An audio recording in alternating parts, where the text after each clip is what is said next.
Good evening. Janusza Kurtyki. Mam zaszczyt... I represent the Janusz Kurtyka Foundation. It's my pleasure to invite you to the first Seeds of History meeting organized by our foundation and the allies of the Polish clubs in the US. Long live free and independent Poland, a discussion surrounding Professor Chwalba's book, The People of Poland at War, 1914-1918. Let me welcome our guests, Mirowska-Kopeć, from the Alliance of the Polish Clubs in the USA. Welcome. Professor Andrzej Chwalba, Professor, welcome. Paweł Kurtyka, the head of the Janusz Kurtyka Foundation. Mr. President, hello. Professor Dominik Pacyga and Daniel Pogorzelski will be our moderators. Hello. Hello.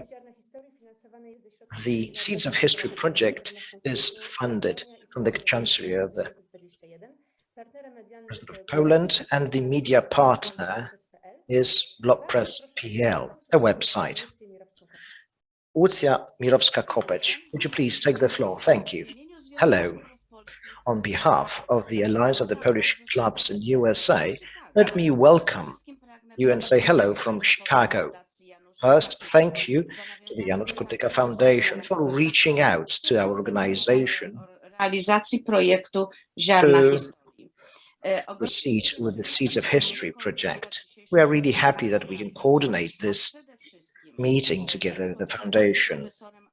And we are especially happy to have this meeting with Professor Andrzej Chwalba, the author of The People of Poland at War, 1914-1918. Polish Heritage Month. This is October in Poland, and we also celebrated the Polish national holidays. So basically this meeting is linked to Poland regaining independence. Let me present Professor Pacyga, the moderator, Professor Emeritus at Columbia College in Chicago. He wrote 7 books on the history of Chicago, which is very closely linked to the history of the Polish minority. Professor of Chicago and Professor Illinois at Chicago. He taught there. He also taught at Campion Hall in Oxford. He also taught at the English Studies Institute at the University in Kraków. Professor Pacyga has received the Halecki Award. May I also add that he was the marshal of the Polish parade, and well, we can say there's a true honor for us. Daniel Pogorzelski will also be here with us. He is passionate about the Polish minority in the US, passionate about ethnic-related issues, forgotten Chicago, and other articles. A social activist. May I welcome all of the participants of this meeting, especially young people from the Polish school in the US. Please join us, be active. You can ask questions, put questions in the Q&A session to Professor Chwalba. The Polish road to independence was a winding road, and now you can better understand that path. In 1918, Poland regained independence after 123 years. I hope that you will find answers to your questions and that you can become the ambassadors of Poland and of the Polish history. May I give the floor to President Paweł Kurtyka. Sir. Dziękuję bardzo. Szanowni Państwo, bardzo miło mi jest tutaj powitać w imieniu Fundacji imienia Janusza Kurtyki jako organizatora projektu Ziarna Historii. Przede wszystkim reprezentującą tutaj współorganizatora dzisiejszego spotkania panią dr Mirowską-Kopeć oraz z ramienia organizatora również pana profesora Pacygę i pana Daniela Pogorzelskiego oraz rzecz jasna profesora Andrzeja Chwalby, autora książki Wielka wojna Polaków. Nie jest to przypadek, że właśnie z tym autorem się dzisiaj spotykamy, dlatego że zarówno projekt Ziarna Historii, jak i projekt Nagrody imienia Janusza Kurtyki łączą się w działalności fundacji, dlatego że to właśnie książka pana profesora wygrała konkurs o nagrodę imienia Janusza Kurtyki. Została przetłumaczona przez Fundację na język angielski, a następnie wydana w międzynarodowym wydawnictwie Peterland z światowym systemem dystrybucji. Zarówno projekt Ziaren Historii, jak i projekt Nagrody imienia Janusza Kurtyki to realizacja misji statutowej naszej fundacji.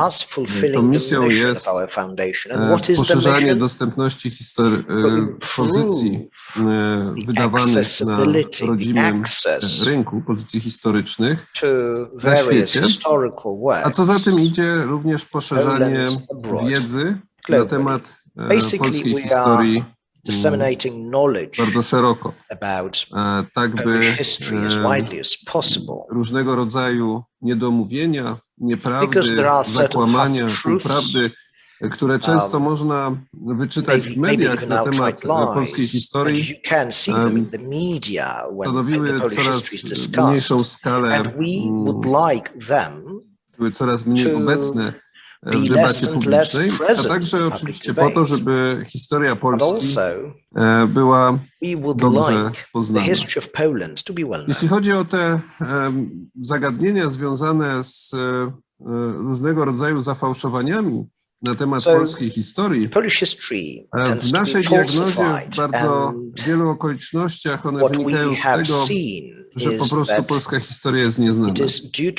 Polakom wydaje się, że zwłaszcza tym w kraju, że każdy zna chociażby losy Polski podczas I czy II wojny światowej, ale to jest nieprawda. Świat niewiele o tym wie.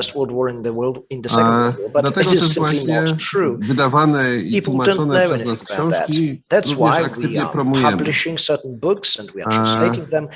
tym wypadku nawiązujemy w ramach projektu Ziarna Historii relacje z organizacjami zrzeszającymi naszych rodaków w Stanach Zjednoczonych i w Kanadzie. Budujemy wraz z nimi sieć, co do której mamy nadzieję, że przez wiele lat będzie służyć promocji polskiej historii. Jeśli chodzi o cel tej promocji, to jest on dwojakiego rodzaju. Po pierwsze, zdajemy sobie sprawę, że jest bardzo wielu członków Polonii, organizacji polonijnych, którzy już w drugim, trzecim, czwartym pokoleniu nie operują dobrze językiem polskim. Bardzo wielką słabością naszego rynku wydawniczego polskiego jest to, że mało książek wydawanych jest w języku angielskim, w związku z tym powstaje bariera dostępności do badań i do wiedzy, do literatury na temat polskiej historii. Celem naszym jest, żeby tą barierę usunąć i dlatego dostarczamy książki już w języku angielskim oraz organizujemy tłumaczone spotkania z autorami tych książek po to, żeby mogli o nich opowiedzieć. Więc pierwszą taką naszą grupą docelową jest sama Polonia w tych pokoleniach czy w tych osobach, którzy już polskim językiem nie władają. Natomiast nasz cel jest szerszy, dlatego że w oczywisty sposób problemy z wizerunkiem Rzeczypospolitej, czy też problemy z różnego rodzaju zafałszowaniami i nieprawdami na temat polskiej przeszłości biorą się stąd, że historii naszego kraju nie znają również Amerykanie czy Kanadyjczycy, szerzej nie Polacy, którzy z polską narodowością czy z polską tożsamością w żaden sposób się nie who łączą. have nothing Tutaj to bardzo do wielką with nadzieję Polish pokładamy ethnicity. właśnie we współpracy And z we have really high organizacjami hopes for our polonijnymi, cooperation with various dlatego że uważamy, że są organizations te organizacje that takim associate the Polish naturalnym diaspora. ambasadorem We believe that polskości, they are że natural jako ambassador of Polishness. organizacje, które zrzeszają ludzi na co dzień They kontaktujących się ze associate swoimi people amerykańskimi współpracownikami, that przyjaciółmi, are in touch with their są American najkrótszą friends drogą and do tego, colleagues, żeby and they are prawdę o naszej historii, czy też fastest materiały dotyczące tej path historii for us im to dostarczać i w take ten these sposób materials and przyczyniać deliver się them do to them dyfuzji wiedzy so na that temat we can polskiej disseminate przeszłości, do takiego knowledge oddolnego on przenikania. the To, co past my of możemy our country. zrobić, aby to było A bit of a możliwe, to właśnie grassroots dostarczyć effort materiału. here. So what we can Dlatego w actually do ramach to help is to provide materials. projektu Ziarna Historii dostarczamy The Seeds of organizacjom, History które z nami is the współpracują w ramach project that's sieci, aimed at that, and we książki cooperate with już various przetłumaczone organizations, po and to, we żeby take można było books te that have already been książki translated dystrybuować so i that they can rozdawać be wśród tych osób, distributed and które circulated wskażą same among organizacje the people oraz that the organizujemy spotkania organizations z point to. historykami po to, Furthermore, we żeby organize można było o meetings tych with książkach historians rozmawiać. so that we Mamy can nadzieję, że discuss ta sieć, those którą books. wspólnie tworzymy, będzie silna So we do hope i that że this network w that ciągu we are najbliższych lat building will be strong. wspólnie zorganizujemy I szereg hope spotkań promocyjnych, that a in ta inicjatywa following sprawi, years we will że organize a number of będziemy such mogli mówić o meetings. tym, że I poprawiliśmy do wspólnymi hope siłami that wraz with z time naszymi we'll be able to say that partnerami jointly with our partners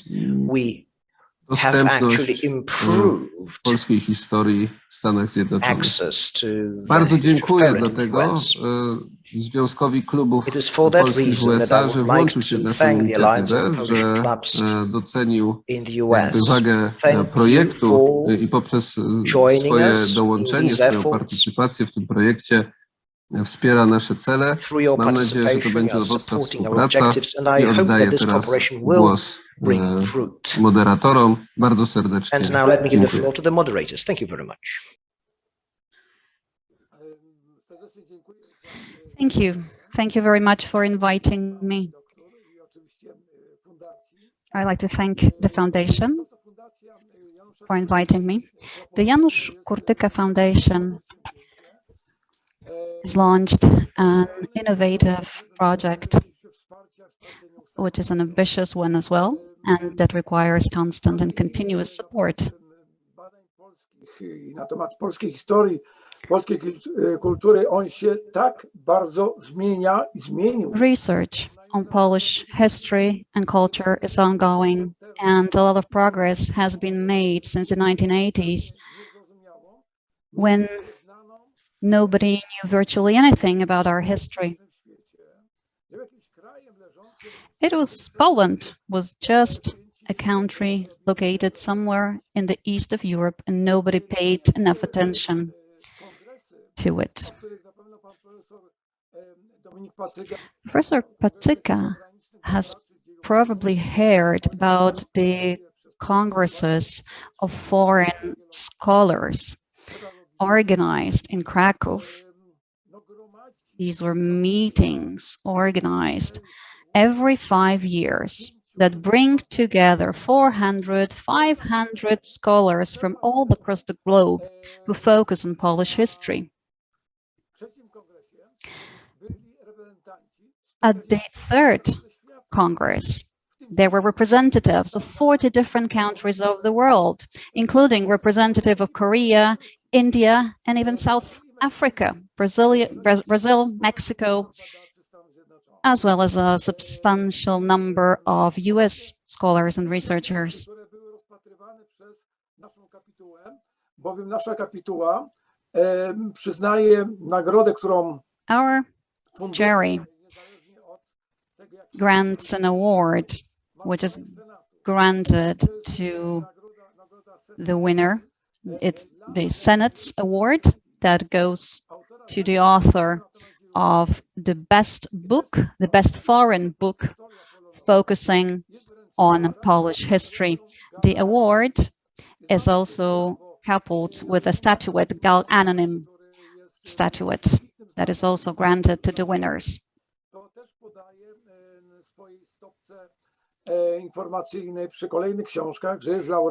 And so the winners can be proud to have received this excellent award. So we have 160 entries. There were, for example, books from Japan and South Korea. Of course, sometimes there are problems related to the language barrier. However, a lot is changing. A lot has changed already. There's also a personal note I'd like to strike in reference to what the doctor said. On the 3rd of May, I had the pleasure to share information about our public holiday.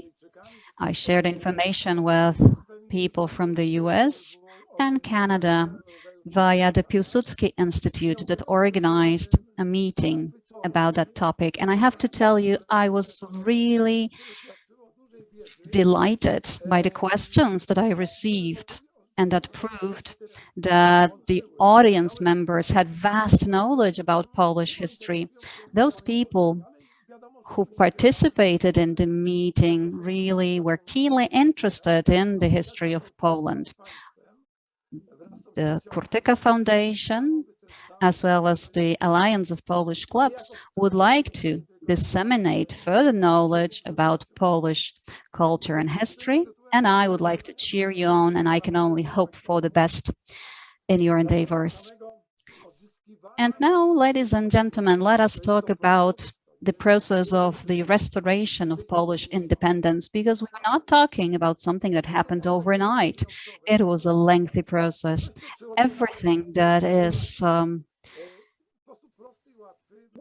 considered a watershed moment takes time.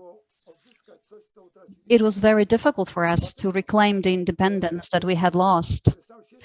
And that's why the 11th of November has become a symbolic day, a symbolic moment for Poland. 123 years, that's for how long Poland did not exist on the map. There was no Polish statehood. 4 or even 5 full generations. Back in the 16th century, Polish-Lithuanian Commonwealth was a European superpower, so to speak. In the 17th century, the Polish culture was disseminated all across the Central and Eastern European region.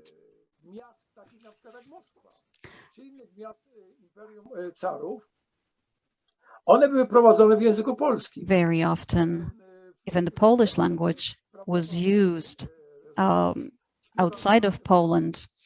In the Orthodox churches to the east, Polish carols were sung.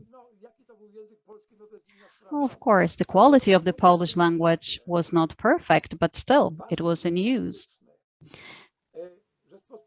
This proves that Poland was an important part of the geopolitical paradigm of those times. And then all of a sudden, it was wiped off the maps. However, there was no Poland, but the Polish culture persisted. The Polish culture had an important contribution to the development of global and European culture and heritage. That's something that we cannot forget. Subsequent generations of Poles passed on the Polish culture and the Polish heritage. There were Polish writers, the Polish historians, and participants of Polish uprisings who passed on the history from generation to generation. The Polish women also played an important part in that process. Without Polish women, without Polish mothers, there would be no history of Poland in the 19th century. Excellent. So 1918 was a year marked by the Polish success. But why didn't it come earlier? Why did it happen when it did? Did Poles simply come to terms with the fact that they were no longer an independent country? We know it for a fact that they never came to terms with the fact there were whole groups in the Polish society who thought that Poland would never recover independence. However, the majority of Poles never accepted what happened.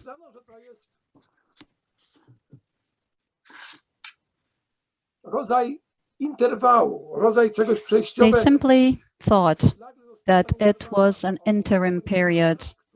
It was like a break in a performance, just as it happens in the theater. Just a short-lived break, but the history will be resumed at some point.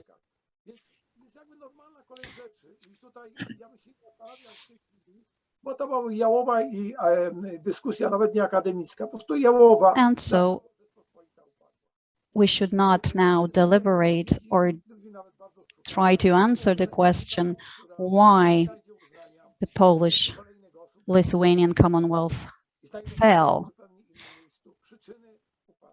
Different scholars have tried to answer that question. However, what I'd like to focus on was the type of attempts made by Poles to restore their independence. They looked for allies. But where could you look for allies? Who would be willing to work with us? So Poles wanted to find allies whose interests would be in sync with Polish interests. So in history, there are also various interests that are at stake. And so it was up to the Polish politicians of the 19th century to correctly understand the intentions of European powers, those powers who were in conflict with those countries that had partitioned Poland. Because, ladies and gentlemen, our situation was extremely difficult. Maybe if it was just one power who had overrun us, we wouldn't have waited 123 years, but we had three countries that partitioned Poland. So it was all the more difficult to recover our independence. So even if we won against one enemy, there were still two more left to fight.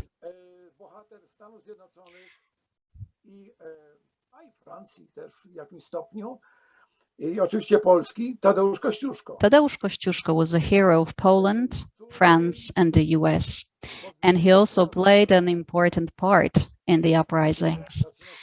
After his victory at Racławice, that's when his mythos started.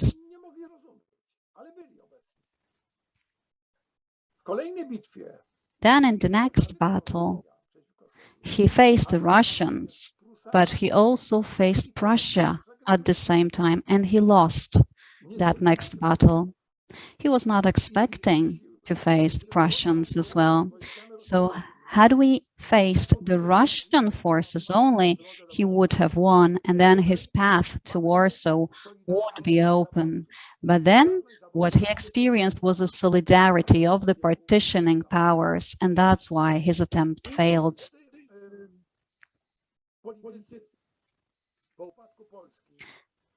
After the collapse of the Polish state, the partitioning powers noticed what the situation was. And there was this politician who had great aspirations. His name was Napoleon Bonaparte. He was 1 meter 59 centimeters tall, so he was not of a very imposing posture. He might have had a complex, and that's why he wanted to impress both men and women. And he was the one who managed to overturn the order that had prevailed in Europe for many years. So, understanding was struck, and legions, Polish legions, were to be created. Napoleon starts his war with Prussia. He wins. Then another war with Austrians. He wins again. As a result, this 1795 order is put into question, and the dukedom of Warsaw, the Duchy of Warsaw, is founded. Was it really important? To some extent. The army is excellent, culture blooms. By the way, this army is still mentioned in European literature. Duke Poniatowski and Dąbrowski are excellent leaders. There is a richness of excellent commanders.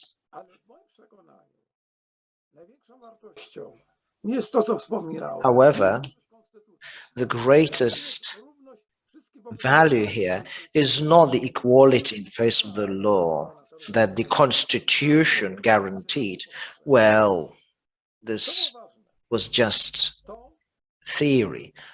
What was really important was that a certain order can be unsealed, even though it was sealed by three partitioning powers. There is this well-known experiment involving, I'm not sure, mice or rats, conducted years ago.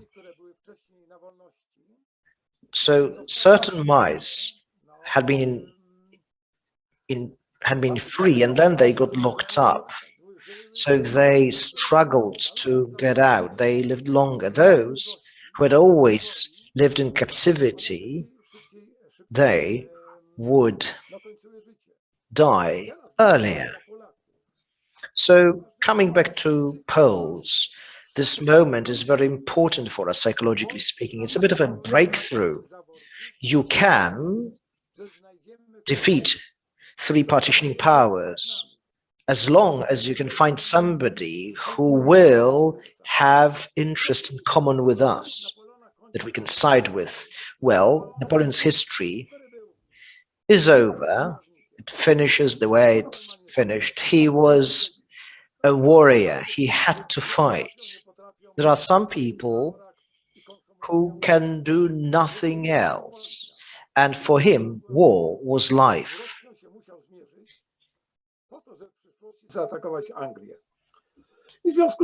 So he had to face Russia to attack England in the future, and thus the history of the Duchy of Warsaw was over. It was a message for us, though. Let's seek and we will find. And then another uprising breaks out, the November uprising. The Polish migrants are beloved in Warsaw because the Polish Romantics are considered the Knights of Freedom. And there is this excellent person, Prince Adam Czartoryski, one of the greatest statesmen in the 19th century. It's not just my opinion. English language, German language, and other scholars believe that too. Various books have been translated into other languages.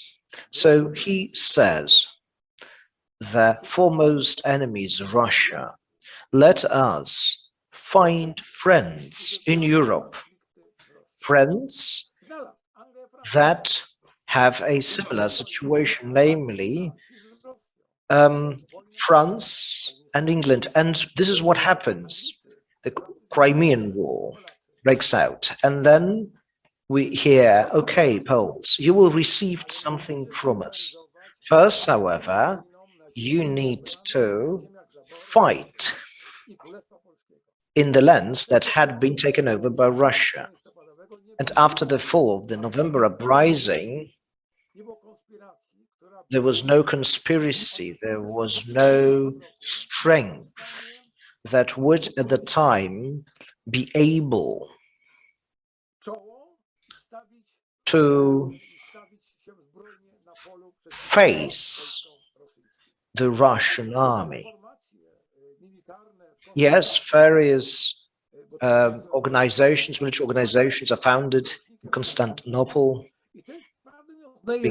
Now the Ottomans become the French and English allies. So this is the moment where a part of Poland, one of the partitions regained independence, but we were not really ready for it. However, what Czartoryski wrote at the time was really ingenious.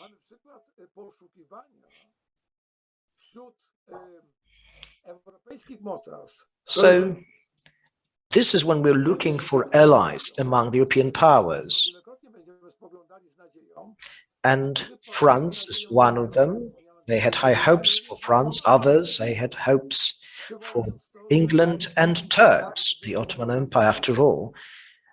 Turks never accepted the act of partitioning, by the way, just an aside. They never did accept it, but it's not because they loved us so much or they remembered that we defeated them at Vienna. No, the Congress of Vienna was not present. The Ottoman Empire was not present at the Congress of Vienna, and that is why they basically never accepted the partitioning of Poland. Colonel Tchaikovsky, General Bem, were converted to Islam. Today we have this clash of cultures, clash of religions. It seems difficult to imagine. Some people held a grudge, but it only happened in the 20th century because Bem did convert to Islam.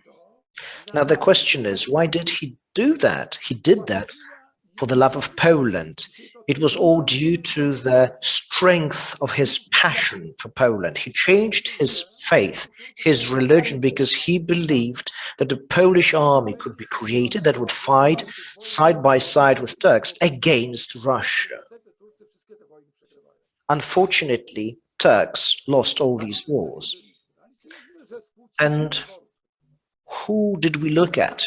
Well, some people wanted various partition powers to fight together. So some people bet on Russia to defeat Prussians. Others, they wanted Austrians to defeat Russians, but it came to naught. Now I have mentioned the uprisings. They failed, unfortunately. So we are talking about the 19th century. This century was lost for us, for Poles, because we never regained independence. However, it was not totally lost. After all, there was this continuity of sorts. People still thought about Poland possibly returning to the map of Europe.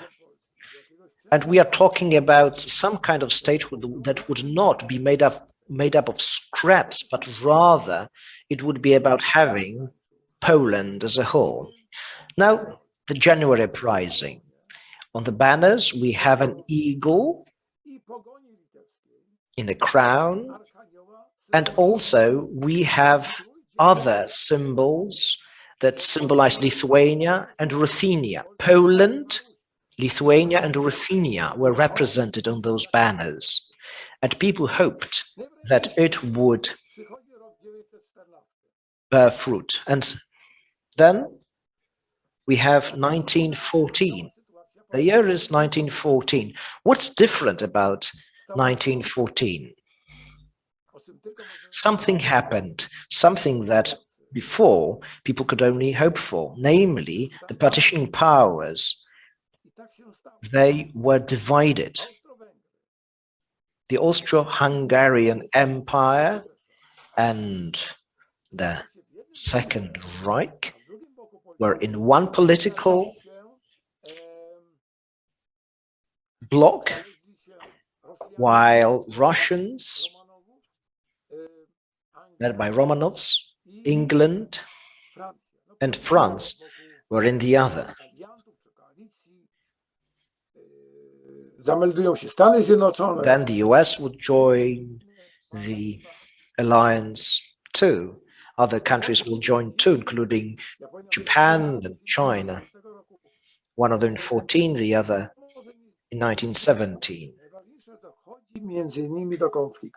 But what is really important is the conflict.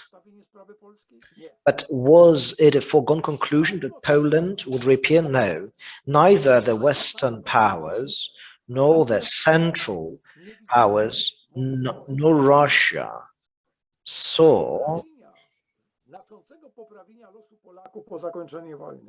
a way of improving the fate of Poles after the end of the war. For them, the Polish affair was over. It was not an international issue. Nobody was interested in reinstituting Poland as a state. Neither were they interested about other countries, Slovakia or Czechia, Serbia and others. And those countries did appear after World War I.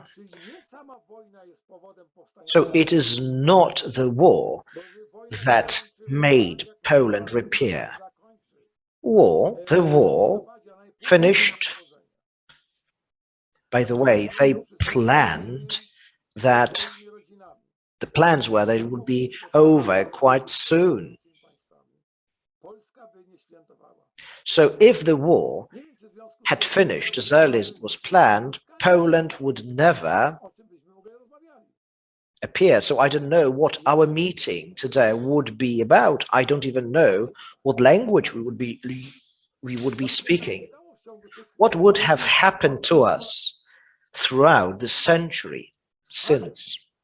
I don't know that.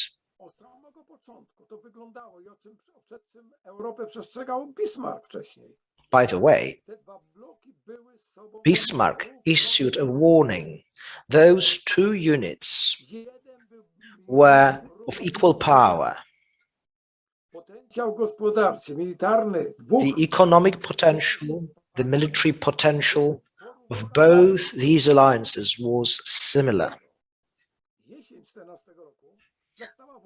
For that reason, autumn 1914 resulted in those states, those powers being entrenched. They were in trenches, but at the same time, the economies were suffering terribly. People were murdered, sons were dying. Over 10 million men fell in that war. Another killer, the Spanish flu. We are talking about the summer and autumn 1918. It all started in the West, by the way. We know that. On top of that, you had thousands of people that were disabled, 20 million wounded. At the end of 2018, societies say, that's enough, we are fed up. Revolutions break out. The first one in Russia in 1917. Military rebellions break out. it is difficult for the British to continue because they were also suffering huge losses. Even though they are being supported by their own dominion, their allies. And it is only, as we know, the participation of the US that was the decisive moment. Europe was tired at the time, it was exhausted. So Europe could not preserve what it had had in 1914.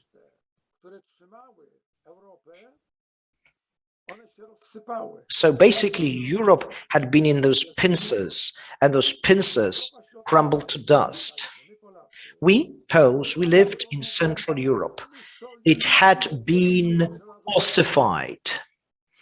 It had been set in stone. It seemed indestructible, and yet it also fell to dust. Once that stone crumbled to dust, we saw an opportunity. Let's look at the Austro-Hungarian Empire. We've got 80,000 deserters in the Austro-Hungarian partition. And at first, there were only 170. This is the number in 1914. At first, everybody was eager to go to war. And Poles in Austro-Hungarian empires would shoot at their compatriots wearing different uniforms, Prussian and Russian. Or rather, the Russians, those in Russian uniforms would shoot at Poles in the Austro-Hungarian Prussian empires. Józef Piłsudski, his greatness cannot be questioned.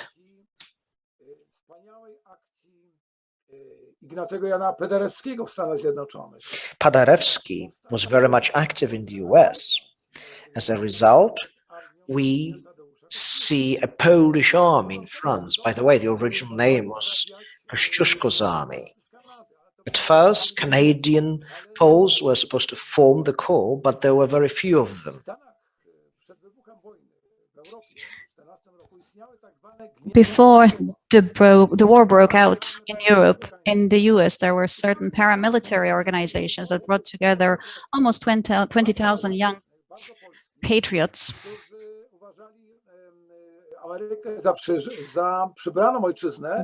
These were virtual boys who believed the US to be their surrogate homeland, but they still wanted to go back to Poland in order to build a prosperous state from the ground up, a state that would be wise with the wisdom of its population and of its elites.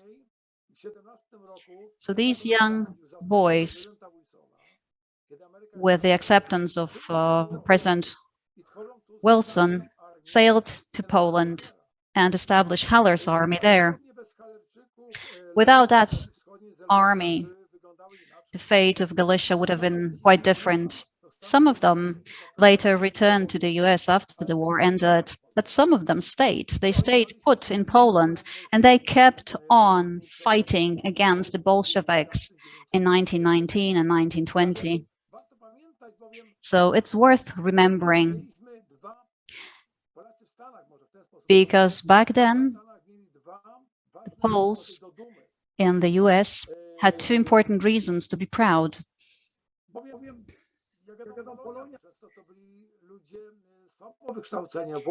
Very often these people had limited education, they were underpaid, they were blue-collar workers,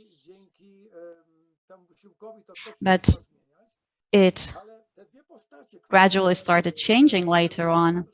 However, there were two figures that really proved that Poles were not only good laborers working in Chicago or in Cleveland, in the steelworks, in the slaughterhouses, or in the car manufacturing plants of Detroit, but that they also had global scale representatives. One of them was Helena Modrzejewska.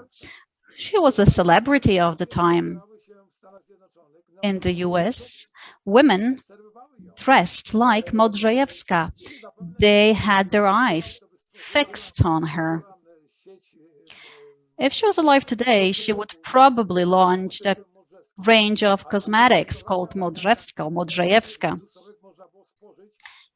Back then, in the top restaurants, you could taste a menu that was prepared according to Modrzejewska recommendations.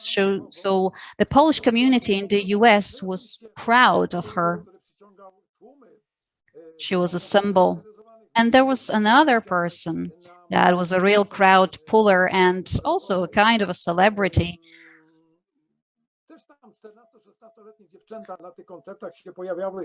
Popular amongst young girls. That was Paderewski. Several thousand people visited Carnegie Hall to attend his concert.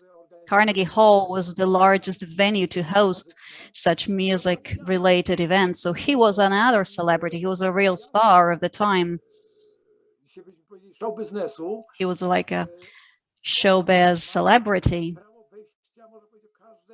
And so he had a direct line to the White House. He would be accepted at the White House to talk to the president. And he also made a huge donation to Wilson's presidential campaign. And as you know, the supporters who make donations during the campaign later expect a payback.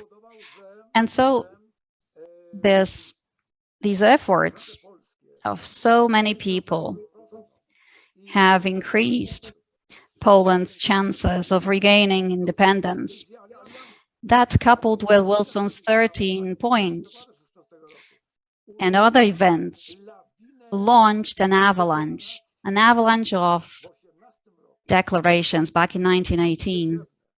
And in 1918, it was already certain that Poland would be recreated.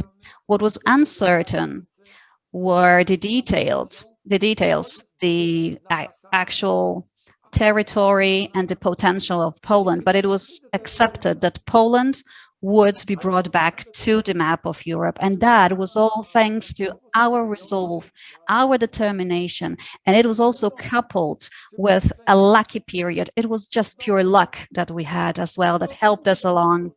Without that, we wouldn't have succeeded. So yes, Lady Luck smiled on us. And Professor, Doctor, hopefully she will keep on smiling at us in future. Thank you very much. Dziękujemy, panie profesorze. Thank you very much, Professor. And now I will hand over to Professor Pacyga. Can you please moderate the next part of the session? Thank you. Dr. Chwalba, I really appreciate the fine overview you've just given of Polish history and this Poland's struggle for independence. Your book is a very interesting study of the impact of World War I on the Polish lands. I would say a social history of the impact of the war on the Polish lands. There's perhaps too little time to discuss the entire book, of course, but several questions have jumped out at me. In many ways, the struggles of World War II have overshadowed those of World War I. But did the World War I experience in Poland pretend that of World War II? In both cases, Poland became a major battleground, was devastated, and put the people of the Polish lands in dire circumstances. What is striking is the attitude of Germans towards Poles, both Jews and Christian. You mentioned slave labor camps in Germany, attitudes toward East European Jews, distrust of the Polish population, the refugee problem, particularly in Galicia. And Poles are seen as treasonous, especially the Polish peasantry is seen as treasonous, but also the upper classes. That thousands were arrested in Galicia by the Austrians. This was aimed at Jews, Greek Catholics, and Orthodox Christians, but also at Polish Catholics. The similarities between the two wars seem striking. Do you see this as a period of almost preparation for World War II?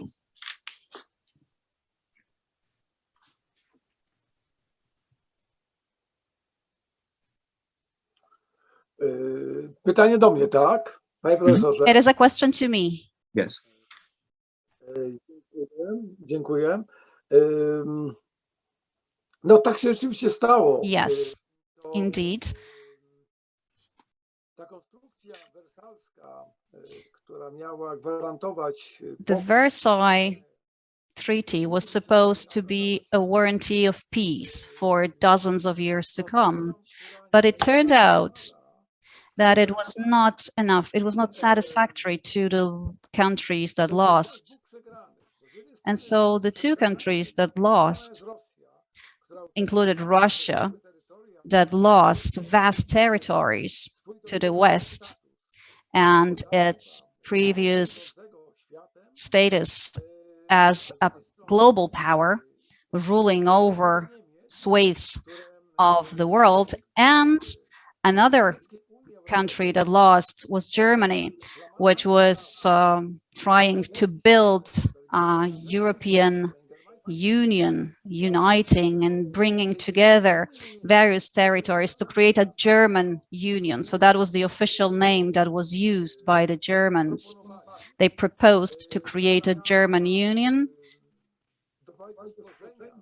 that would create a set of countries that would be dependent on Germans, including Belarus, Poland, Ukraine, and others. So there was a lot of propaganda in Germany, and Germans were told that their country would be a success story, that the war would be a success for them, that Germany would rise to be the greatest power of the world. And then they were disappointed. They not only failed to take over French and British territories, but they lost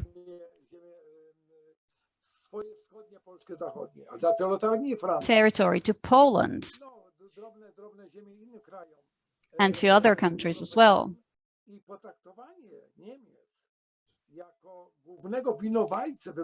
And so Germany was treated as the main villain, and that led to tension in Germany. And Germans started speaking out loud against it. And so there was this agreement struck between those two parties that used to be in conflict, according to the rule that my enemy's enemy is my friend. So Berlin started cooperating with Moscow, starting in 1920, when the Red Army started approaching Warsaw. So Germany started collaborating and started supporting the Red Army that was approaching Warsaw. And then the Rapallo Agreement was a confirmation of that. And the Ribbentrop-Molotov Agreement that started a new direction of the war, was something that had been long time in brewing, in preparation. Nowa wojna 30-letnia, która się kończy w 1945, znajduje tutaj. So we can say that in 1914, a new 30 years war started that ended in 1940s. The book we are talking about, The People of Poland at War, is a book that discusses international aspects, but only to some extent. It focuses much more on social, everyday issues, such as rumors, gossip. What was gossip used for? How gossip was used to manipulate things. So these are very interesting topics that are mentioned. Psychological war was also mentioned, and the games played by the states in terms of propaganda efforts, fake news that was disseminated. So the origin of fake news can be traced back to the Great War, the black market that emerged for the first time in Poland. You were asking me about the relationship to the Second World War, and the Germans did not understand the black market, but we did understand it well, because we acquired the ability to navigate the black market in the First World War. So that was a great training ground. But if we want to draw a comparison between the two wars, we should, for example, mention mass displacements of laborers from Poland to the Second Reich. It all started in 1915. Then the same thing would happen in 1939. People would be caught in the streets, and then whole parts of the world would be fenced off. To jest wynalazek, niemiecki wynalazek. So roundups, it's a German invention. This is what they invented at the time. And farmers still remember that it was the Germans who invented something that they don't like, namely dogs on chains, and children, when they need to go to sleep at 10 p.m., they don't like it. Children would like to keep playing after 10 p.m. Who came up with that? The Germans. 10 p.m.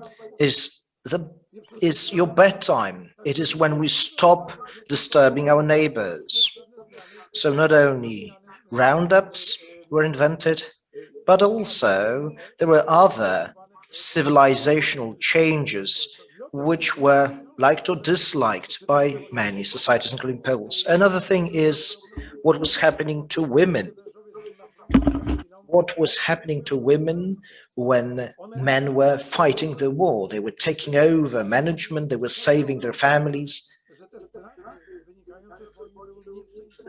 Their maternal instinct was a very important factor in reducing the losses in the war. So the great powers, the big players is one thing, but it is also about the poetry of life. It is there. You asked about that, Professor. We find similarities between both world wars, the First and the Second World War, between the First and the Second occupation. Thank you. Thank you, Professor. I have several other questions that perhaps your book is so interesting. It's really a deep study of the war period.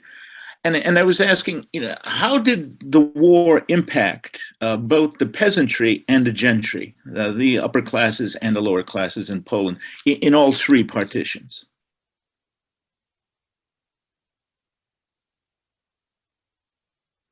No jeszcze mamy też oczywiście mieszczaństwo, bowiem... Well, there were also the merchants. Tak. Well, Warsaw is the 10th European city, almost 1 million residents there. Mieszkańców miast, robotników znacznie gorszy. So what was happening to people in the cities was much worse than what was happening in the countryside, because in the countryside you can always grow something, you can survive. But if it stays there, it's not going to get to the cities. So the petitioners and then the occupiers would force people to give up food surplus to the occupying power. It is something that was invented in World War I. So peasants, farmers were being robbed of food. Yet again, they had to think what can be done so that they are not robbed of everything, so that something can be sold to the cities because people wanted to buy food there. But the joblessness was reaching 50%. Inconceivable. At first, the value of industrial production in the Kingdom of Poland was 15% of the pre-war production. The Germans and Russians stripped those lands of everything. Basically, they left nothing there. They even took away pipes and cables. They stripped the industry of absolutely everything, and this was really dramatic for the cities. Now the countryside, the rural areas, it did suffer, not only because they had to give up surplus food, but front would go to and fro, and their buildings were made of wood, timber, they would burn. And if you see what happened, well, when a bomb would drop, the hole in the ground would be 20 to 30 meters wide. And the military would dig trenches cutting across the fields. It wasn't just a single trench, it was a whole network of parallel trenches, barbed wires. Farmers, peasants, buildings are being dismantled and timber is used to build trenches. Basically, the countryside is disappearing. It's no longer there. It was a bit different in the Prussian partition. They didn't suffer. The nobility, they did suffer too. The nobility and gentry, the horses. Basically, the horses disappear. There are photos from 1919, I believe.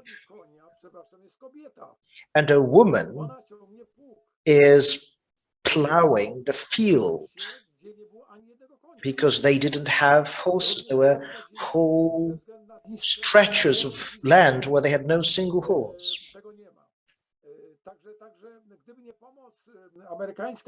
So if it hadn't been for Hoover, if it hadn't been for the American assistance, well, even more people would have starved to death. Next to Serbia, Poland was the most destroyed, demolished stretch of land in Europe. So it was absolutely fantastic that Poland was restituted, but Poland was absolutely destroyed, demolished, with the exception of the western part of Poland. Thank you. This is very interesting. As you know, I'm an American historian, and I write about Polonia.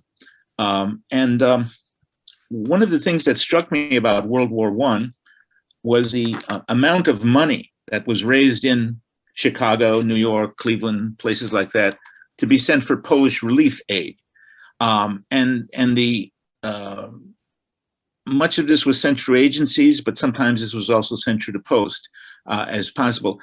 Can you reflect on the relationship between Polonia in America and Poland during both, before the war? I especially, one of the interests of mine is the Lvov Fair of 1894, which Polish Americans took part in, and also the raising of Haller's army, of course, the Blue Army, but also this idea of sending money as relief to peasants and to families back home in the Ojczyzna.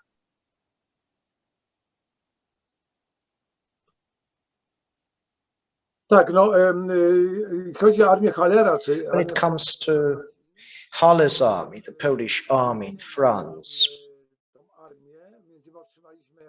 so we did receive funds from the US, but it was a loan. It was a loan to fund this army, and we had to repay it. The British used their own military navy to carry soldiers from the US to Europe, the Polish soldiers. It's beautiful, but it had to be paid for. Who negotiated those loans? It was the Polish temporary government that was founded by Dmowski in Paris, 1917, I believe. He was given this right by the Allies. And then there was inflation and hyperinflation, so the repayment negotiations dragged on. So coming back to this assistance to the people who lived in Poland or the Polish territories, well,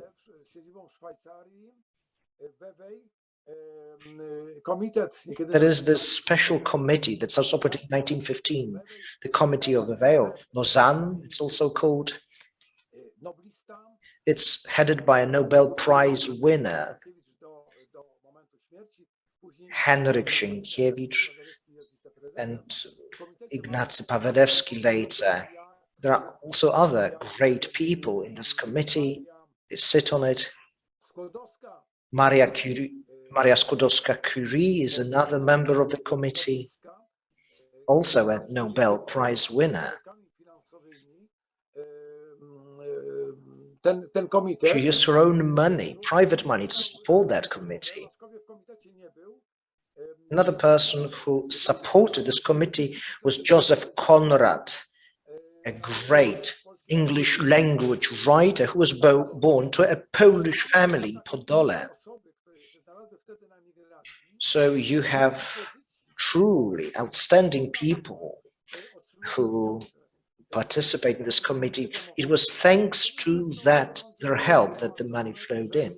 This money were also often collected by the councils of bishops in the world. The Pope issued an appeal, help Poland. There was an appeal made by the American bishops, help Poland, give assistance. And Catholic parishes, including the ones in Chicago, they did the same. Do help Poland. But you will agree, Professor, $30 to $50 a month was an average pay of an average worker in Chicago. So what they did give was peanuts, basically. It was maybe $1, maybe $5, very small amounts. And out of these little amounts, a significant sum appeared. But when it comes to Polonia, the Polish minority, those people were too weak economically for this assistance to be really significant. And another thing, in the Polish lands, there are two basically camps. Some Poles want Berlin or Vienna to win. Others want the Allied to win. I mean, France or the UK. So basically, Poles were divided. And that conflict also appeared in the US. The Polish Polonia also are divided. Some people go to the left, some to the right. Some people say we need to support the Polish legions, we need to support Piłsudski. Others call Piłsudski a traitor. So there was this internal strife, and as a result, the money wasn't as significant as it could have been. However, Jan Paderewski's support was really important because whenever he gave a concert, he would precede his music with a speech. He was as good an orator as a musician, and Americans would pay. Furthermore, he reached out to a number of great composers and musicians in the world. Henryk Sienkiewicz, a Polish writer, did the same. They were well recognized in the world. They were celebrities, if you will. They were recognizable. And that is why in all European countries, including neutral countries, you saw various committees to support Poland. All this money would flow to Switzerland, and it was converted into Swiss francs. This money did not go to waste. It did go to Poland in 1919, and this money was used to support those people that needed help. Not a single penny was wasted. Then the committee got dissolved, having fulfilled its mission. It was an amazing undertaking, a special undertaking. So thank you for this question, Professor. It goes to show that, yes, we did regain our independence, but we were in a very difficult situation. It is difficult for us to imagine how deep those wounds were, how seriously those Polish lands were destroyed. Thank you. One more question, Professor, if you'd like. You mentioned rumor and gossip in your presentation, but I found it to be a very intriguing part of your book.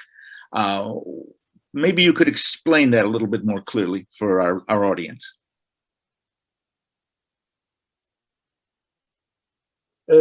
Oczywiście jest na ten temat cały rozdział kilkudziesięciostronicowy. Yes, there is a whole chapter that covers just that. It shows how rumor originates, how gossip originates.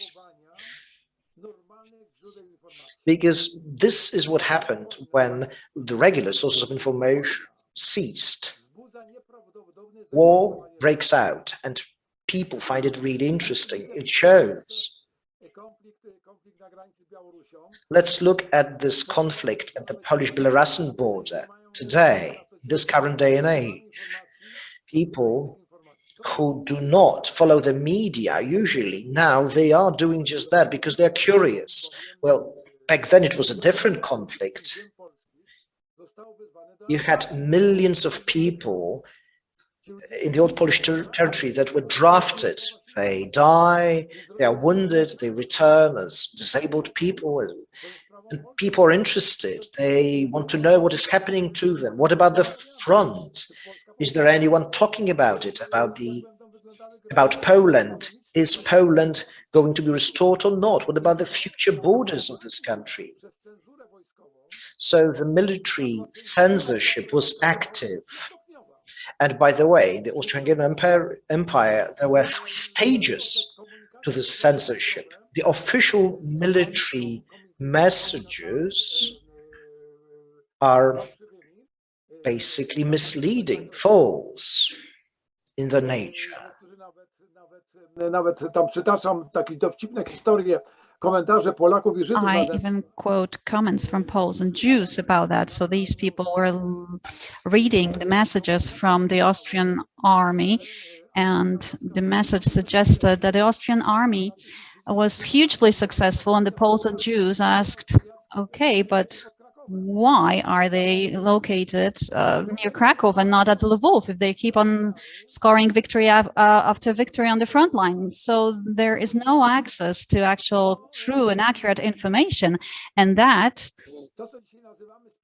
leads to conspiracy theories, just like it happens today with the pandemic, for example, COVID-19. So it's just like war.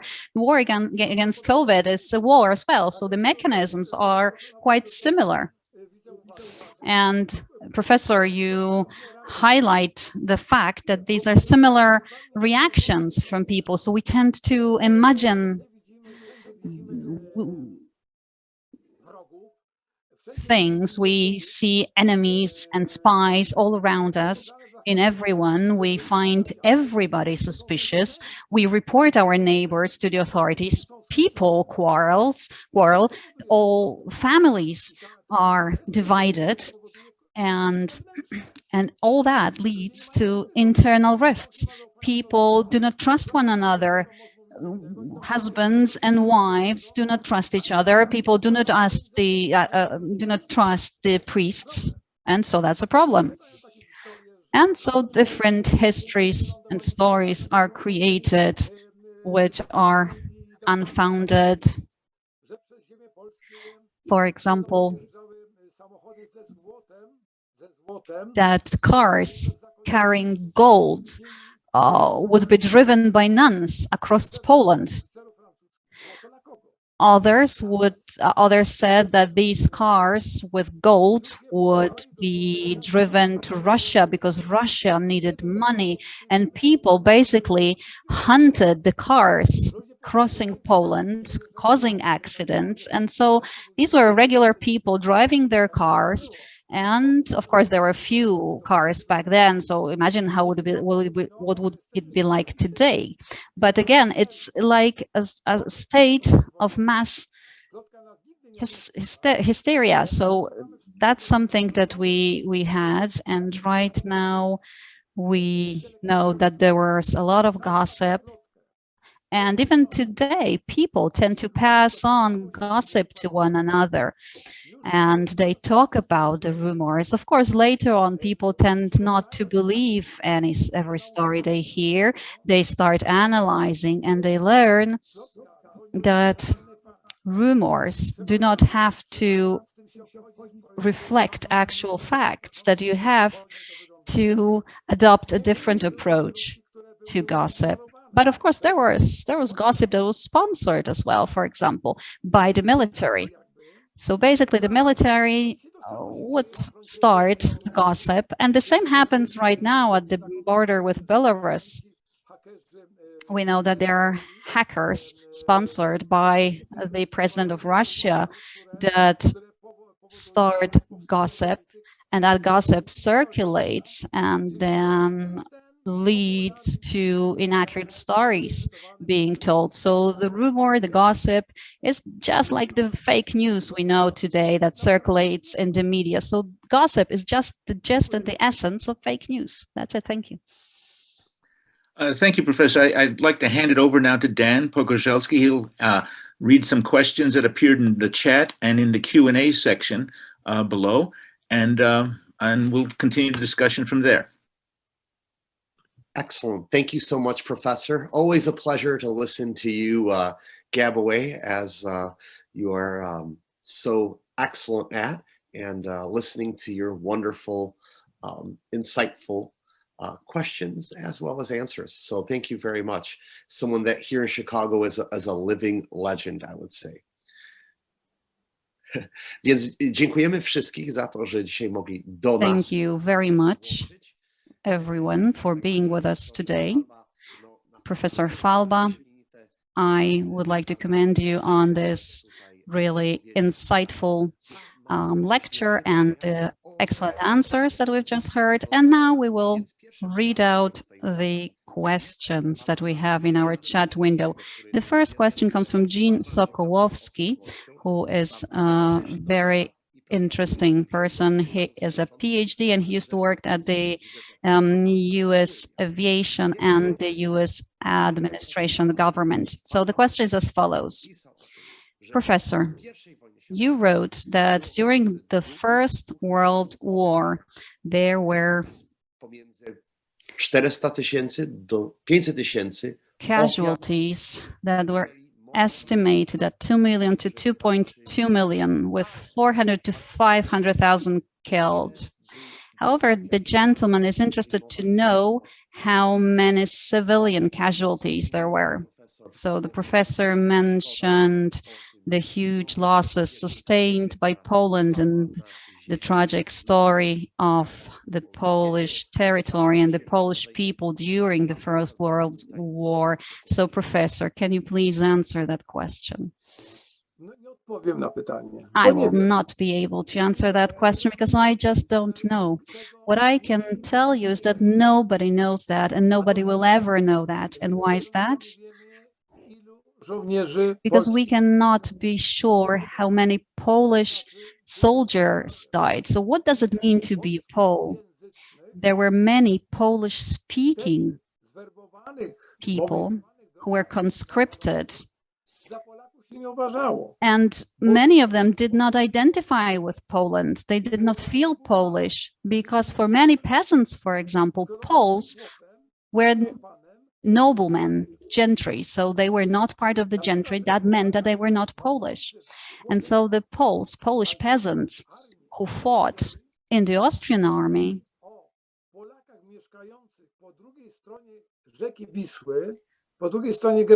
when they referred to Poles living on the other side of the river, they called them Russians.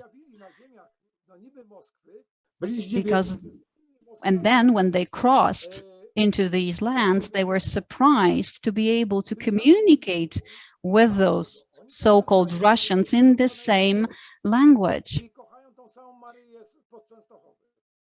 And it turned out they even had the same religion, and they were very surprised. And this proves that this question of national identity was different. It will change later on in the 1920s and 1930s, but we cannot safely say how many Poles actually died in the war. What's more, there were thousands of people who went missing. Probably they died, but we cannot be certain.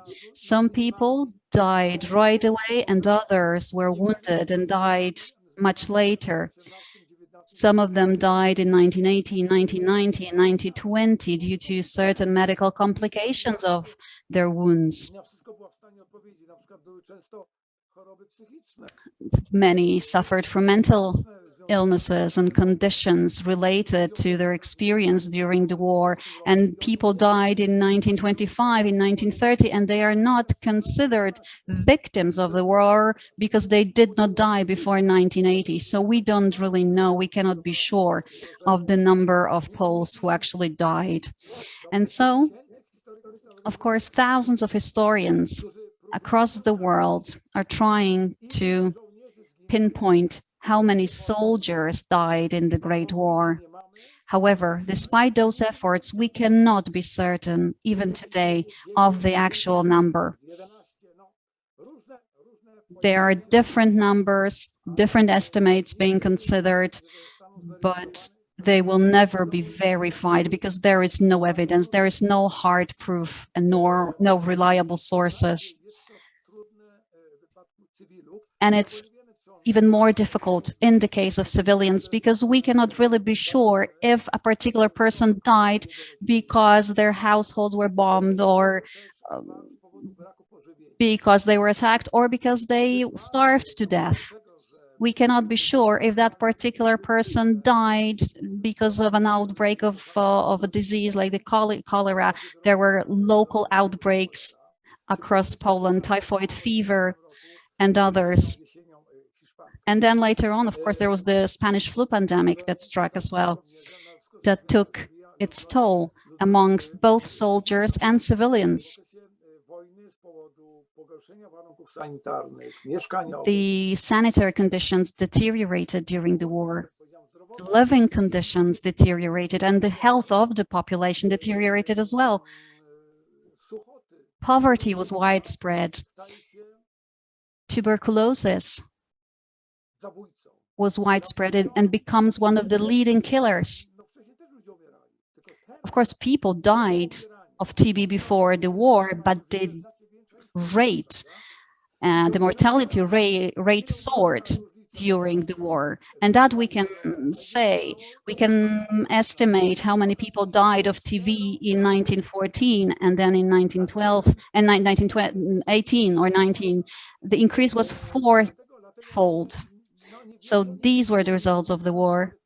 However, we cannot be certain of the exact number of civilian deaths, and nobody has ever attempted to actually pinpoint the number of Polish civilians who died during the war due to military action, due to warfare simply. So I'm sorry, but I cannot give you an answer. So yes, we have some white spots still, certain things that we will never know about. Historia Europy to jest ta niemoc historyka, about the history of the world. There are blank spots, there are gaps in our knowledge, and sometimes we just don't have the sources that we can use. And we must always rely on sources if we want to be reliable historians.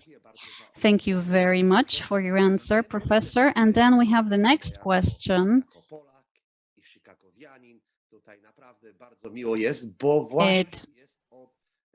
This question comes from Joanna Fabisiak, who is the founder of the Be a Pole competition, and she also attended our parade in Chicago on the 3rd of May. That was the Constitution of the 3rd of May parade. If you're in Poland and you're not aware of that, that was the parade that has the longest history amongst the Polish community in the US. And so the question is as follows. After 120 years of Poland being partitioned, 5 different generations lived under different cultural conditions. They lived under different governance systems. The technical infrastructure differed as well. And so there were 3 different systems that had to be unified later on as Poland regained independence. So what traits of the Poles you would mention as those that would allow Poles to create a single coherent state? Can you rephrase the question, please? So I'd like to refer to what you said before. So as we said, you had a country that consisted of territories in which, for example, infrastructure differed a lot. The track gauge, for example, differed. In the Russian part, the track gauge was just like in the rest of Russia, and then in Galicia and in the Pomerania region, the track gauge was made according to the European standards. So it was extremely important to unify those three different parts. So can you elaborate on that? Ja dziękuję bardzo pani poseł za zapytanie, bo ona dotyczy możliwości mobilizacyjnych. It's concerned with what the Polish elites could do to bring the country together and to modernize it and to reconstruct it after the war, which ravaged Polish lands. So rail tracks, its width. It was not so much a challenge because, so track gauge, it was somewhat irrelevant at the time because at a certain point, the Russians and Prussians take over the lands and they change the gauge in the previously Russian lands. So it was something that was accomplished by the Prussians and by the Austrians. So Poland as a country didn't have to do much about that. But yes, Poland was divided into three partitions. So the partition powers did build different infrastructure. And basically, those lands were oriented towards different capitals, right? So there was no direct connection between Kraków and Warsaw, right? Or between Poznań and Warsaw. You couldn't travel directly.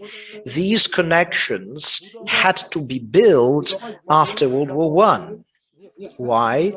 Because the powers, the partition powers, were not really willing to build tracks that would lead to the borders because of military reasons. So Poland passed this test. Over 1,500 kilometers worth of tracks were built. And the Polish authorities simply assumed that there would be a war against Russia and Germany. So basically assumed that rail would be the main means of transportation. To build tracks, you need industry. And rolling stock that Poland came up with in those 20 years was excellent. The engines were produced in a number of different countries, in Kraków and Lwów and other towns and countries. Poznań, naturally, Cegielski's factory there. And there was this New York exhibition. One of the Polish engines won gold as the best steam engine presented there. So the Polish rail would always arrive on time.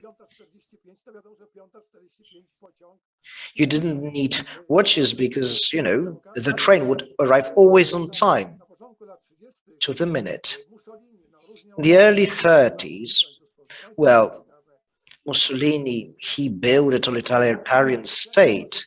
However, the Italians loved Polish rail. And it was the Poles who taught certain things to Italians, namely how to create a reliable rail system. And till this day, in the south of Italy, they use this idiom, the Polish punctuality, that is, that trains arrive always on time. It was synonymous. Polish was synonymous with something that is on time. And coin, civil law, criminal law, currency, the currency system was disorganized. So zloty, a new currency, had to be created. Grabski actually did that. It was a huge success, a common currency. So these efforts to bring people together, Poland together, all that was successful. The mental divisions, though, they stayed. Those mental differences stayed. What do I mean by mental differences? Basically, the life in various partitions had been different. It was especially true in Pomerania, in the west of Poland. Those differences were there.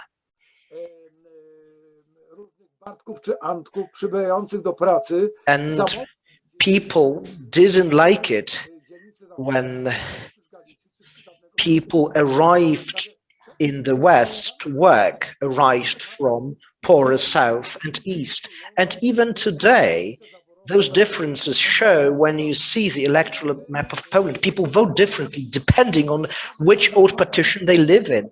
I'm not sure if this answers Madam's question, but I hope I did. Dziękuję bardzo za odpowiedź. Tutaj widzę, że właśnie z naszej polonijnej szkoły Świętego Błażeja mamy dwie pytania. So we have two schools from one of the Polish schools. Młodzież polonijna tak się zaangażowała, to chcemy tutaj. So basically students are really involved. Let us put those questions to the professor. Konrad Pawełek, the first question. The war and this willingness to regain independence, was it supported equally by people in the cities and in the countryside, in the Austrian partition? Or maybe, was there a division there? You mean the Austrian partition, the Austrian partition. Apparently, it is somebody from the Polish Galicia who's asking the question. So somebody from Galicia, or as some people jokingly say, a Galilean. So, to give you an answer, it changed with time. At first, the people in the countryside, mind you, it was the majority. 80% of the residents of Galicia are the people who live in the countryside, peasants for the most part. Austro-Hungarian soldiers are, for the most part, farmers.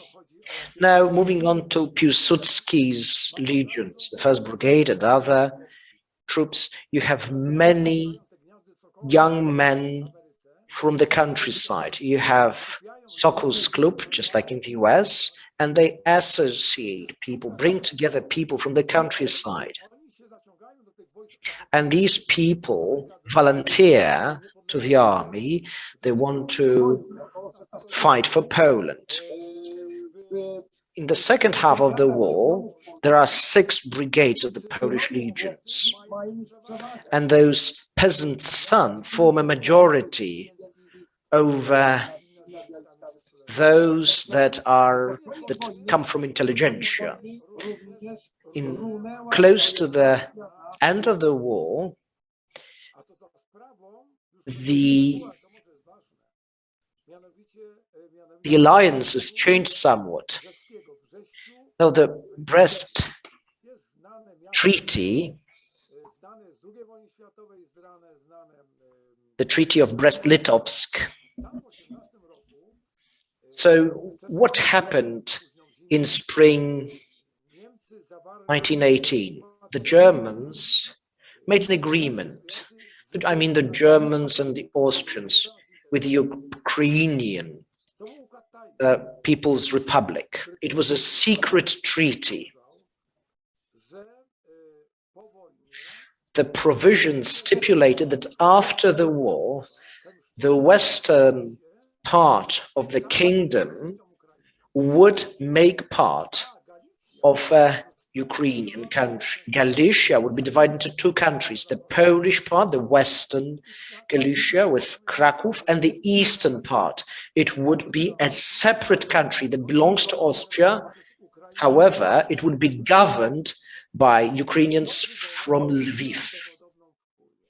And that made people furious, this treaty.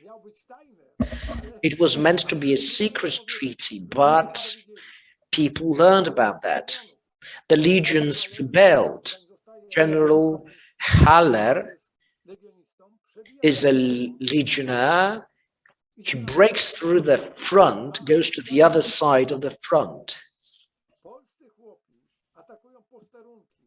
And Polish peasants attack Austrian military and gendarmerie. Poles demolished a German consulate in Kraków.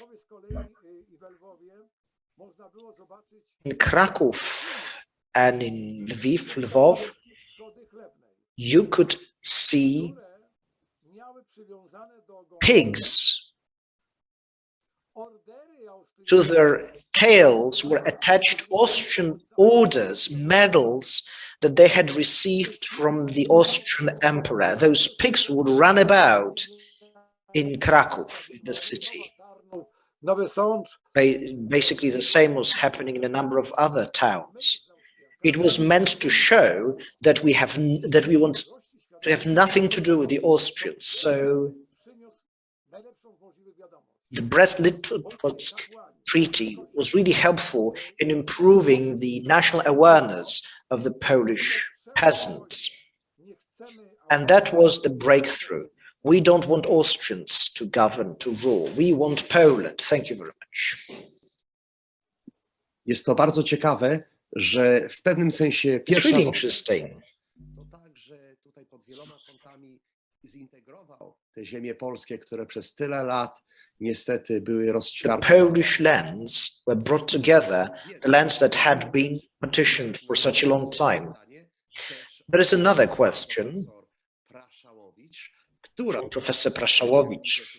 Jest doktorem habilitowanym właśnie. She's a habilitated doctor. She teaches at the University. Tak. I w ogóle jesteśmy bardzo tutaj naprawdę uhonorowani, że pani profesor Honored to see her here. And a question. Tutaj wiele wyznań, wiele różnych religii, które There are many religions here in Poland. You have Roman Catholics, Greek Catholics, you have Jews. So a question about the Jews. Some Jews were drafted into the Austrian army, to the Russian army. Did they experience this military drama to the same extent as ethnic Poles, Roman Catholic Poles?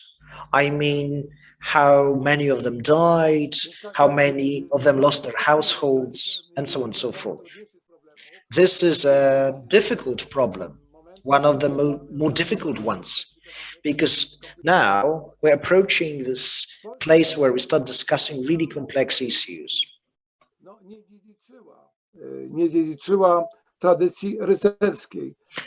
So this tradition of knighthood was not inherited by Jews due to their professions, trades, their culture. Their culture was that of merchants rather than the culture of warriors. So Jews did not long for the war. And there is this Balkan crisis that breaks out. There are all these wars fought by little nations in the Balkan Peninsula. And this is when Jews realize that a bigger war can break out. Polish peasants and Jews that were drafted to the Austrian army, they resign. How do they do that? They use bribes. They bribe officials. I'll give you an example. Let me give you an example of Kraków. there were a number of bribe companies, doctors and veterinarians were actually employed. They would pocket the money to release people from the military service. Different excuses were used. I don't want to cover them here in detail. The thing is, people didn't want to die for the emperor. It was true not only about the Jews, but, it was largely the Jews. So let's talk about recruits from Galicia. Roman Catholics. In 1913, there were around 9%, constitute around 9% of the Austrian army in this territory. The Jews constituted 3%. So many Jews simply decided to not join the army. They get away from that. They would use various means. They would go abroad. They falsify data.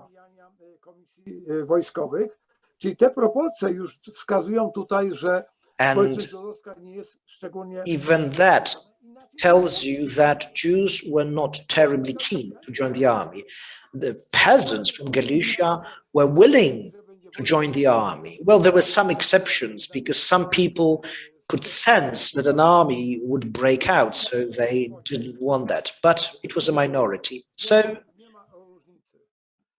then war breaks out. What happens then? The Jewish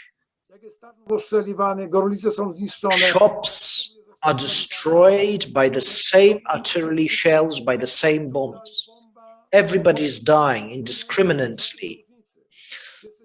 So these people die no matter what your religion is. So the Jewish shtetls, those Jewish towns, suffer too. In some of these, Jews made up 70% of the residents. The further you went to the east, the more numerous those towns were. So towns, cities were burning.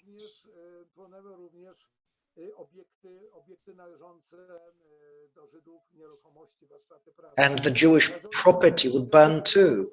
So they did pay a very high price. They suffered too. But they continued whatever they could not to be drafted into the army. When they did get drafted, quite often these were educated people. Some of them were doctors. And another thing, Yiddish is close to German. So Yiddish was more useful to the German and Austro-Hungarian commanders. And many Jews would be employed as clerks. They would distribute food.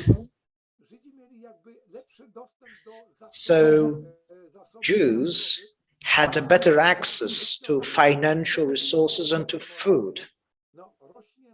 For that reason, as the end of the is approaching, there is a growing tension between Jews and the Polish peasants and farmers. Jews are being accused of speculation, of being involved in black market activities. So this relationship is really suffering. The relationship is much worse than it was in 1913 as a result of the war. Dziękuję bardzo, panie profesorze. I can see we have a question from Mirowska Herba, who mentions the press and the role of the press. Stare porzekadło jest, czy to w języku polskim, czy amerykańskim, czy angielskim, w Stanach, czy w Anglii, jest, że obraz wart jest tysiąc. And there's this old saying that says that one image is worth 1,000 words. So there's a question about political caricature. What was the role of that during the First World War? I understand that you're referring to the Polish lands. because political caricature has an important role to play in the war, obviously.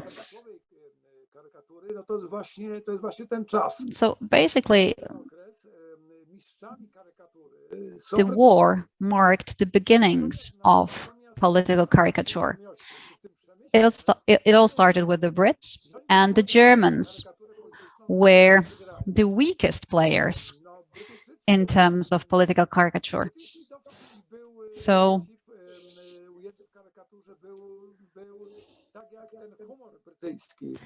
British caricature was just like British wit, and German jokes and German humor is sometimes very obscure and not very easy to understand.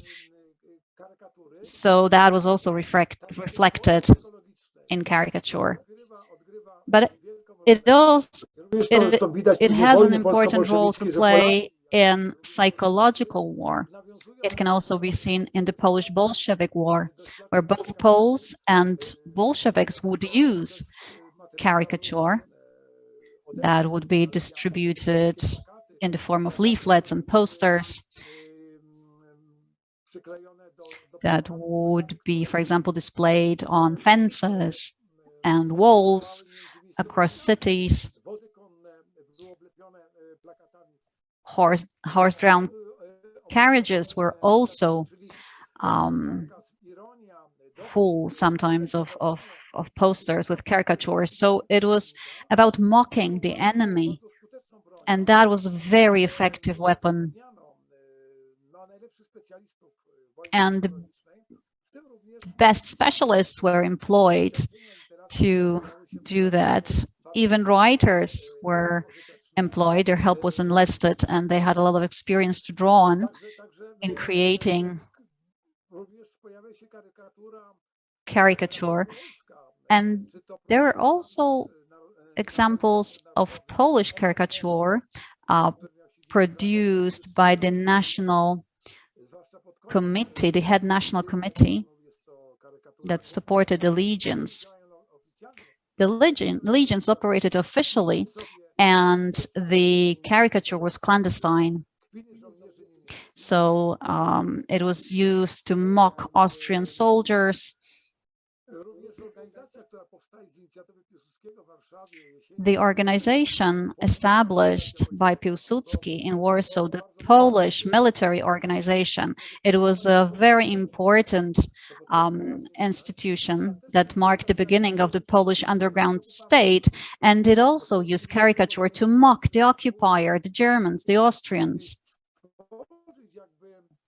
So the idea was to wage a psychological war and create the right conditions to tarnish the image of the Germans and the Austrians. So in this sense, caricature was quite effective, and a lot of books have been written about it. And a lot of propaganda experts have written about that as well. So you're welcome to try to find books about that particular topic as well. Thank you very much. Mieczysław Herba is a living journalistic bridge between Poland and the US. He worked for the Polish TV for a long time, and now he works in Chicago in the local Polish TV station.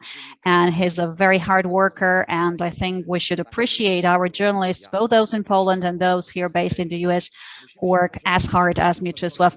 I think it's time for us to say farewell to Professor Pacyga. I think he has another Zoom meeting coming up, and he is a distinguished speaker, and that's why many people want to talk to him. So he is about to leave us. We don't have much time, I am aware. But it's beautiful because we have a lot of students representing Polish schools in the US, and they want to ask questions to Professor Chwalba from Krakow. And this question is a question about Paderewski, whom you have already mentioned, Professor. What was the impact of Paderewski in terms of the mobilization of the youth in the US? How did Paderewski manage to mobilize Polish youth in the US so that they got involved in the Great War across the pond? Paderewski obviously is not the only important figure of the time, but of course he had a very important role to play. He believed in Poland. He believed in the Polish cause. And that belief brought very good results. But it was only thanks to those associations of young Polish people. So the Polonia in America were people representing the second or the third generation of Poles living abroad. So they had very close relations with their country of origin. Many of them had been traveling between Galicia and the US for years before the war broke out. Many of them went across the pond, they made money there, and then they went back to Poland. It is estimated that by 1914, around 40% of emigrants returned to Galicia. So that goes to show that there was this very strong relationship between the Polonia and their small homelands on the other side of the Atlantic, with the small parishes, the small villages they came from originally. So these people felt close to their original homeland. And so there were Polish organizations that were established and that really upheld the Polish values and cherished that feeling of belonging to Poland. There was also, it was not only about the Poles. For example, the Czechs and the Slovaks living in the US, actually they had the idea to create Czechoslovakia. It all started in Philadelphia. So the US was a country that was a democratic one. Maybe the democracy was not quite mature, but it was a country that offered liberties to its citizens. And in this way, in this sense, the education process in the US unfolded more quickly. And so very often those young Polish people were the first generation. These were the boys who were born in the US. They were 16 or 14 years old. They belonged to Polish associations or sports clubs. They belonged to Polish scouting organizations and the so-called Hawks' Nests, which was a very important organization.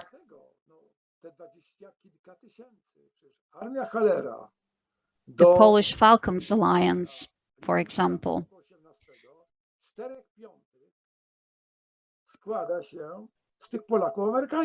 So 4/5 of the members were US-born Poles.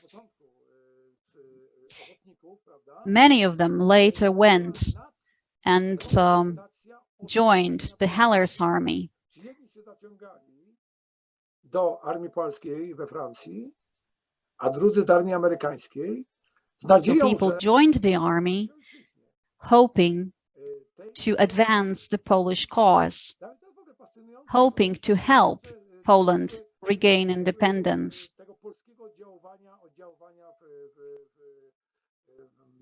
Ameryce. Niektórzy ofiarowali szablę Piłsudskiemu. For example, there was a saber that was donated to Piłsudski by one of the rifles associations. Thank you very much. Thank you very much for this very interesting answer. You have vast knowledge about this topic. You're a real authority in this respect. So thank you very much for your contribution. But we do have one single last question. Professor Chwalba knows what it means to be the president of the Congress of American Polonia. And the president works at NASA. I don't know if he's there up there with Jeff Bezos or with Mr. Branson, but we are very happy that he actually participates, that our representatives of the Polish Polonia from the state of Illinois participates in the work of NASA. In Illinois, we have towns called Poznań or Radom. So there's this question from President Nijiński. Is it possible to buy your book here in the US? And if so, how can you buy it? I believe so. I believe it is doable. Paweł Kurtyka, the head of the Janusz Kurtyka Foundation, said that the book has been published by a global publishing house. So it was not published by a Polish publisher. It's been published by somebody, by a company that wants to actually sell it, to make money selling it. I've actually looked it up. Bezos has been mentioned, so I have looked it up on Amazon, because Amazon basically gives you easy and quick access to any title. This is a global network, so I believe the book can be purchased, because we are talking a publishing house that has a more global reach. It's not a small player. Thank you. Paweł Kurtyka has sent a link to an Amazon website. Soon I'll be wrapping up, but before I do that, let me thank all the panelists, you, professors, and all those that have been asking questions, be it in the Polish Polonia schools and by others. Please remember that the American Polonia is thirsty for information, for contact. The foundation is quite active. The foundation is reaching out to those they do not speak Polish, so that we can share our culture and our history here in Poland. Here we can find people who have roots all over the place, and we would like to share with them this treasure trove of the Polish history and of the Polish culture. Thank you for this great work that you did.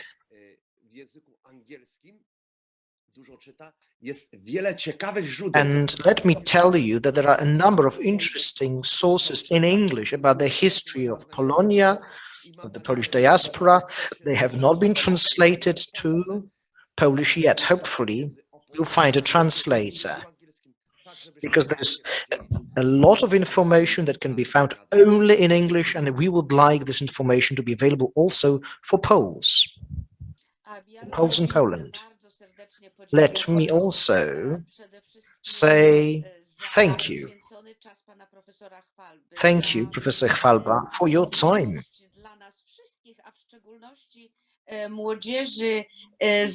Thanks to you,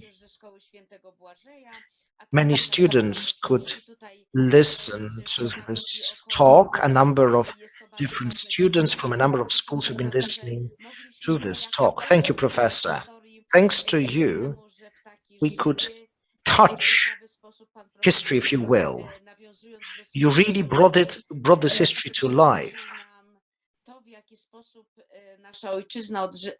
And you helped us to see how Poland regained independence. It was no easy task. Thank you, Mr. Pogorzelski. Thank you, Professor Pacyga. And naturally, last but not least, thank you to the foundation. Thank you, Veronika. Thank you, Mr. President. Thank you for giving us an opportunity to start this cooperation. Thank you for this idea, for this concept, and going through with it. We're looking forward to more such meetings. They're really great. Personal touch, personal contexts are really very important. And such conversations are the best history lesson you can think of, at least for me. I found it really interesting. Thank you on behalf of the Alliance of the Polish Clubs in the USA. Thank you to all the participants. I hope to see you soon.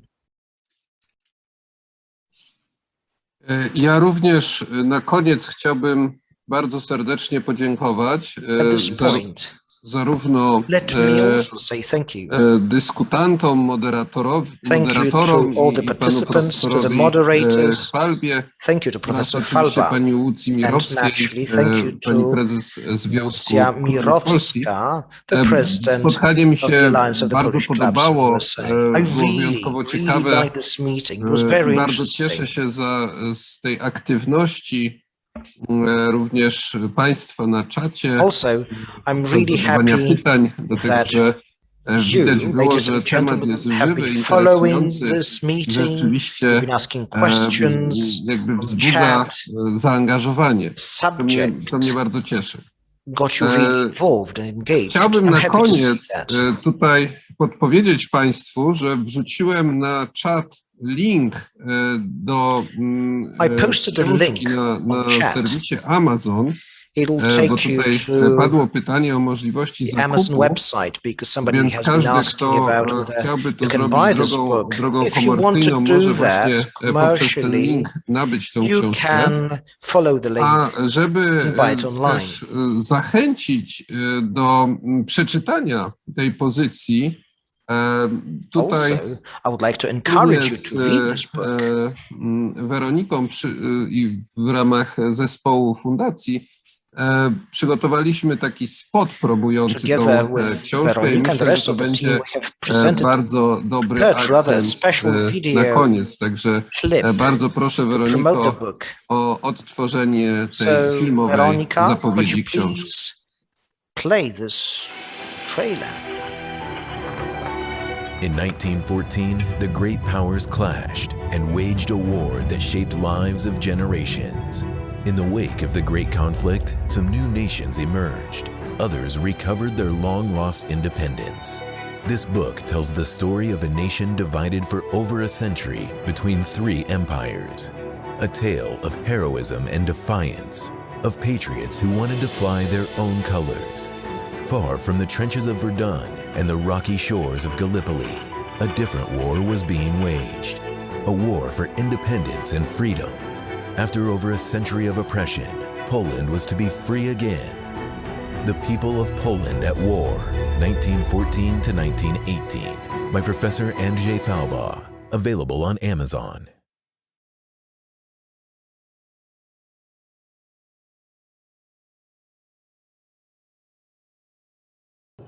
Chciałabym bardzo podziękować za udział w dzisiejszym spotkaniu. Let me thank you for having participated in this event.